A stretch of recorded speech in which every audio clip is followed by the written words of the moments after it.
दोस्तों, एक चौंका देने वाली खबर है। भारत में फिर से कोविड केस बढ़ने लगे हैं। हाल ही के आंकड़ों के मुताबिक एक्टिव केस 5000 से ज्यादा पहुंच गए हैं। सरकारी डेटा के अनुसार अकेले केरल में एक दिन में 192 नए इन्फेक्शन रिपोर्ट हुए हैं। चलिए पता करते हैं ये नया वेव फिर से आया कहां से और क्या सच में डरने की बात है।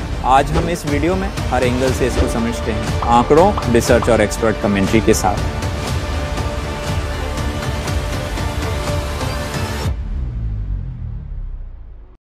वर्ल्ड हेल्थ ऑर्गेनाइजेशन WHO के अनुसार कोरोना वायरस का पहला पता दिसंबर 2019 में चीन के वुहान शहर में चला था। 31 दिसंबर 2019 को वुहान म्युनिसिपल हेल्थ कमीशन ने वायरस से जुड़ी निमोनिया की एक क्लस्टर की रिपोर्ट की थी, जिसे बाद में नोवल नया कोरोना वायरस पाया गया।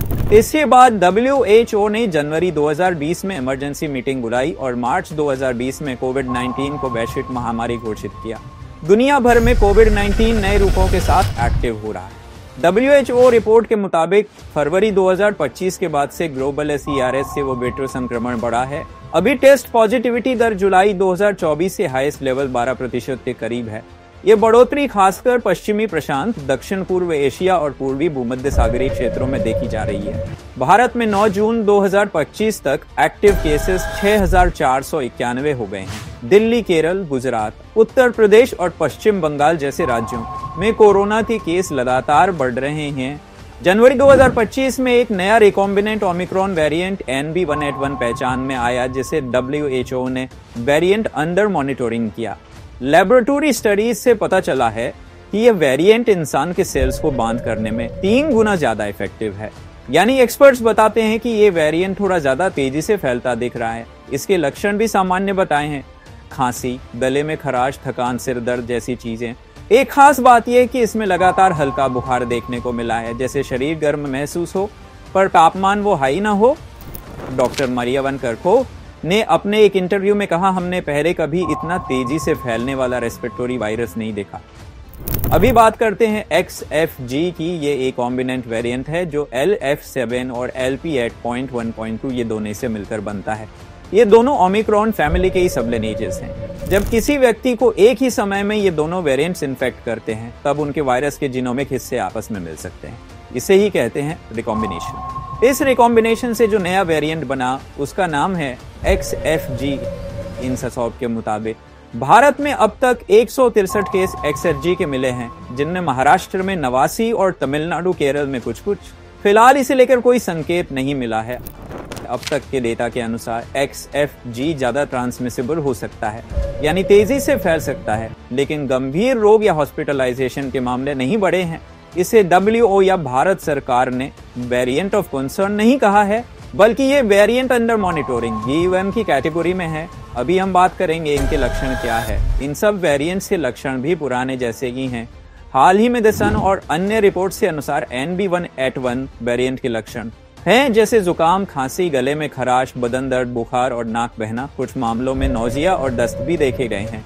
फिलहाल दुनिया भर के डॉक्टर्स बता रहे हैं कि नई स्ट्रेन से मौत की दर में कोई बड़ा इजाफा नहीं हुआ है, बस ये और इन्फेक्टियस है। मतलब सावधानी तो बरतनी ही है, लेकिन पैनिक होने की जरूरत नहीं। सरकार भी मामलों की बढ़त से वाकिफ है और तैयारियां तेज कर दी हैं। केंद्रीय स्वास्थ्य सचिव ने सभी राज्यों को अलर्ट रहने को कहा है।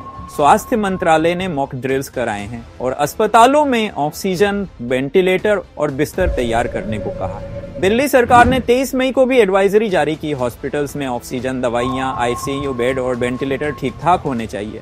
हरियाणा, ओडिशा जैसे राज्यों ने भी स्कूलों में मास्क जारी करने और बच्चों की हिफाजत के लिए एडवाइजरी दी है। मतलब ये कि सरकार ने कोविड मॉनिटरिंग फिर शुरू कर दी है। वैक्सीन स्टॉक, आवश्यक दवाइयों की कीमत, वेंटिलेटर की जांच, सब पे खास जोर है। कुल मिलाकर केंद्रीय और राज्य दोनों ही लेवल पर अलर्ट और तैयारी जारी है। अब सवाल ये है कि आम लोग कैसे रिएक्ट कर रहे हैं। स्थिति मिली जुली है। कई लोग बीते सालों की थकान के कारण बहुत लापरवाह हो चुके हैं, मास्क पहनना छोड़ दिया, बड़े इवेंट्स में जाने लगे। एक्सपर्ट्स बता रहे हैं कि मास्क कंप्लायंस गिरा है और इसी की वजह से भी संक्रमण बढ़ सकता है।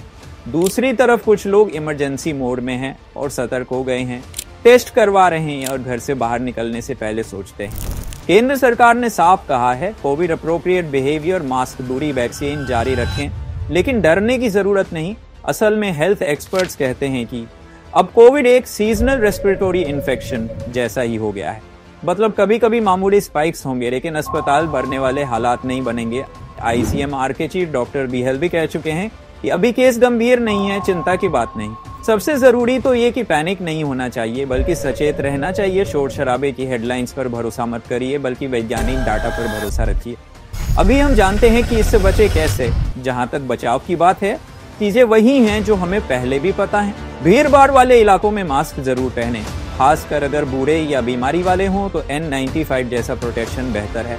कमरे में हवा आने दे, दरवाजा खोल के रखें, जहां तक संभव हो ताजी हवा लेते रहें। साबुन या सैनिटाइजर से हाथ रोजाना धोएं। खांसते छींकते वक्त मुंह न ढकें। अगर आपको सर्दी जुकाम या बुखार जैसे लक्षण हो तो तुरंत घर पर खुद को अलग रखें और सांस लेने में दिक्कत हो या ऑक्सीजन लेवल गिरे तो अस्पताल जाएं। अपनी वैक्सीनेशन स्टेटस चेक करें, जो भी बूस्टर डोज बचे हों ले लें। वैक्सीन अभी भी सबसे असरदार सुरक्षा है। ये गंभीर बीमारी से बचाने में बहुत उपयुक्त है। ध्यान रखें, घर के बुजुर्ग या क्रॉनिक बीमारी वाले रिश्तेदार खास ख्याल रखें। जब उनके पास जाएं तो मास्क पहनें और हाथ साफ रखें। अगर खुद बीमार हैं तो दूसरों से दूर रहें ताकि वायरस न फैले। तो दोस्तों, आज का दौर पैनिक करने का नहीं, प्रिपेयर करने का है। और सबसे जरूरी, अफवाहों से नहीं, साइंटिफिक फैक्ट से डरिए। अगर आपको ये वीडियो इन्फॉर्मेटिव लगा तो सिर्फ लाइक और शेयर मत करिए, अपने पेरेंट्स को और दोस्तों को और ऑफिस फ्रेंड्स तक सही जानकारी पहुंचाइए। Stay informed, stay responsible, stay safe. जय हिंद।